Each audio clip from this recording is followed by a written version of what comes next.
Good morning. Welcome once again to my office in the calm of a beautiful morning. Promise of summer coming, warmer mornings. Not only is summer coming, before summer comes, with spring, Easter is coming.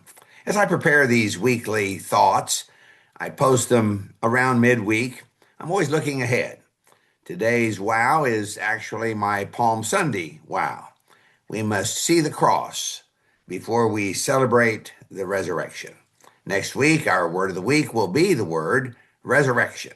But this week, our word is cruciform. Or if you like a longer word, we could say cruciformity. Cruciform. I look up definitions as I begin to think about these words that cross my desk in readings and in my research, thinking about looking for words. My search often begins with an AI summary, even before links to the dictionary definitions. The AI summary for cruciform was interesting in what it did not say.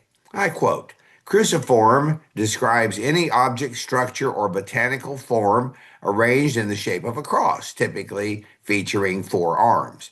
It is commonly used in architecture to describe church floor plans." The AI summary went on to mention botany, art, and biology.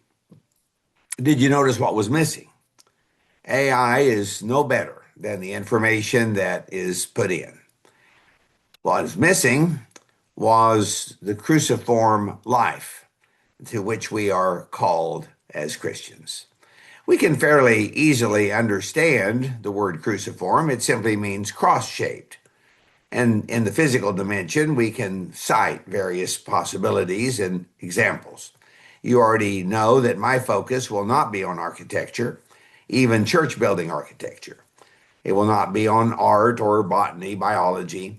What does cruciform mean for you and for me as we live our Christian faith, as we live out daily what it means to be a follower of Jesus Christ, taking up our cross?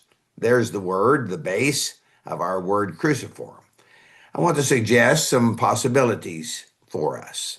Cruciform refers to the spiritual life that embodies the cross of Jesus Christ, a life of sacrificial love, humble service, and surrendered submission.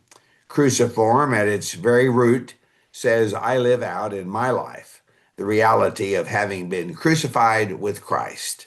Galatians 2:20, nevertheless I live. A second possibility is that cruciform describes our cross-shaped existence, consistently reflecting in our lives Christ's death and resurrection. And then cruciform could also describe a daily intentional life based on Jesus' example, a life of sacrificial self-denial, humility, love, focusing again, as I have mentioned, on taking up the cross rather than wearing it as an ornament around our necks. And finally, cruciform challenges me and all of us as Christians to proclaim and live out the centrality of the cross in daily living. After several longer wows, as we were unpacking the series on radical discipleship, today's wow is shorter. Understanding and living out cruciform, the transformed Christian life, not just what we believe, but also how we live out the cross, actively embodying the cross of Jesus in daily life. Cross bearing, crucified with Christ, a life of sacrificial service. How will you and I embody in our lives this week the cross? How will we follow in Jesus' footsteps? How will your life reflect the fact that you are committed to applying personally the power of the cross? Homework. Take a few moments, meditate, pray about the power of cruciformity in your life. I always appreciate you joining me for these brief thoughts, a word of the week, leading us to a more abundant life in this world and also pointing us to the life to come. Remember that God loves you and I love you. That's the way it's going to be. Thank you once again for joining me. May God help us be a blessing to others as we live out the cross in daily life.